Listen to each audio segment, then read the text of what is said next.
Selfie Preview in Tagalog Reading Part 1.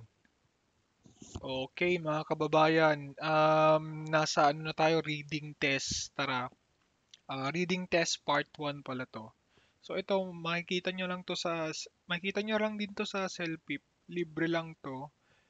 Click nyo lang yung free test. Tapos tignan natin kung ano yung laman nito. Reading test instruction. So, every time na magsisimula kayo sa panibagong exam, automatic na meron tong reading instructional video kahit sa exam. Yan. So, skip natin.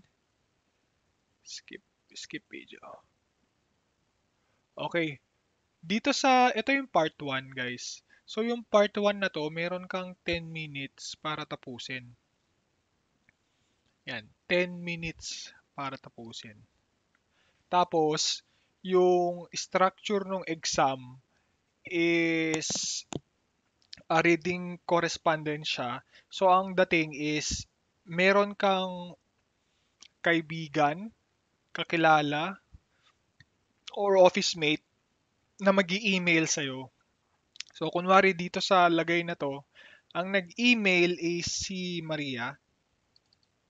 Yan, si Maria yung nag-email, di ba? Tapos, yung in-email niya or sinenda niya ng email or letter si Mia.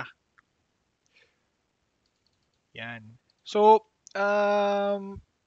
email type to, guys. Madalas email type to. Laging email type.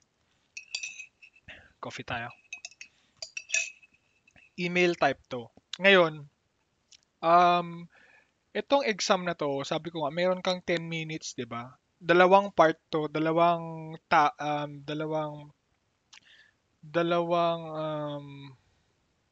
tawag doon, dalawang subsection, kumbaga. Yung unang section is itong 1 to 6 na to, yung unang section is related dito sa email na to.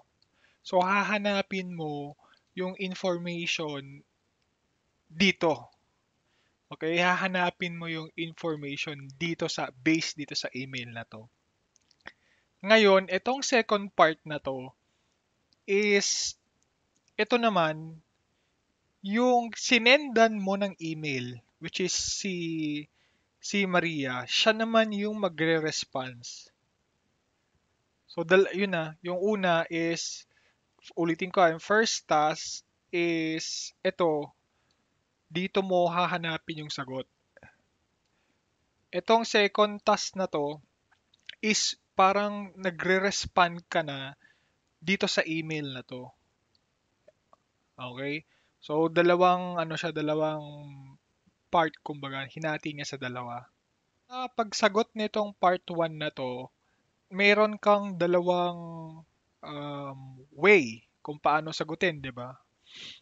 Yung typical way is coffee tayo, guys. Yung meron kang dalawang way.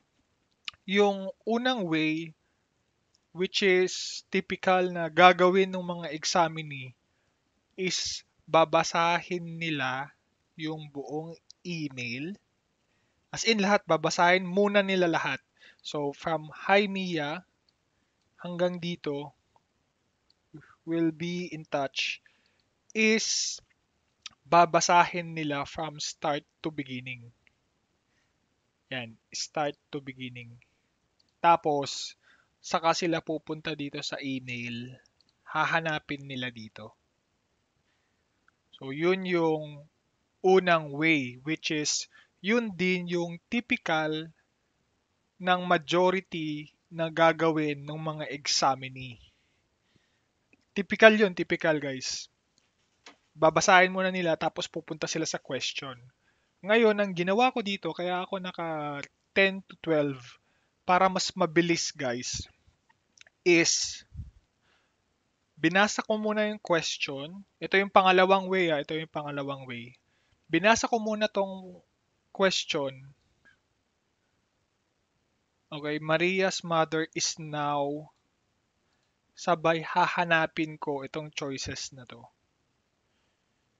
Hahanapin ko tong choices na to. Let's say, walang Chile. Sinabi niya, Chile, ganyan. Wala.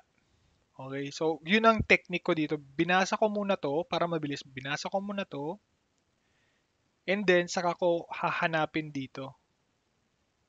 So sa technique na second technique na to is babasahin mo muna yung question, sabay babasahin mo tong sentence.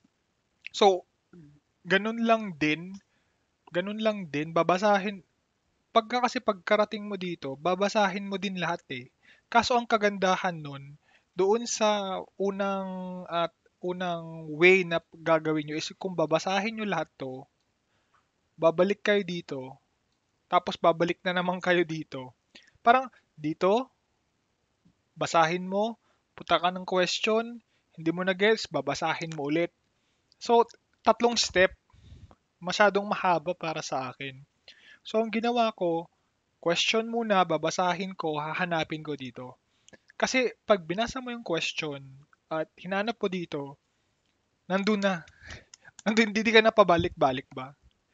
So, yun yung options nyo para sagutin itong unang part ng reading ito. Ngayon, punta naman tayo doon sa magre-respond doon sa email. So guys, since nabasa nyo na to, okay, kasi minsan kasi pang nagbabasa ka, binibilisan mo yung pagbasa kasi time pressured. Pero dito, by sentence,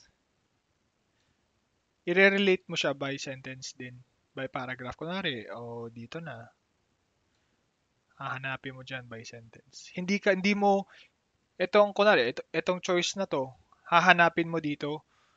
Since nabasa mo na to dun sa first part, dapat, alam mo na dapat na may corresponding sagot na siya. Pero ang flow kasi niyan guys, is pag ganito, taas, pababa.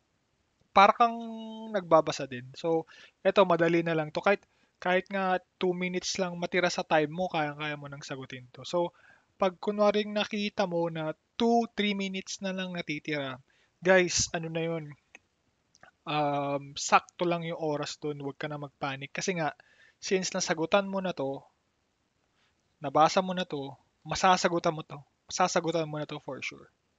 O huwag ka magpapanik. Alam mo na 'to, alam mo na 'to. Kasi nabasa mo na, eh, nasagutan mo na 'to, nabasa mo na 'to, yung buong email. So most likely, masasagutan mo 'to. Ang flow lang kasi niyan pag gano'n, eh. So gano'n ko sinagutan itong reading, part 1 kaya ako nakakuha ng 10. So yun yung technique ko, puwede niyong gayahin or kung saan kayo komportable, dun kayo. Pero yung sa akin, sinishare ko lang kung paano ako nakakuha ng 10 dito sa reading. So, good luck.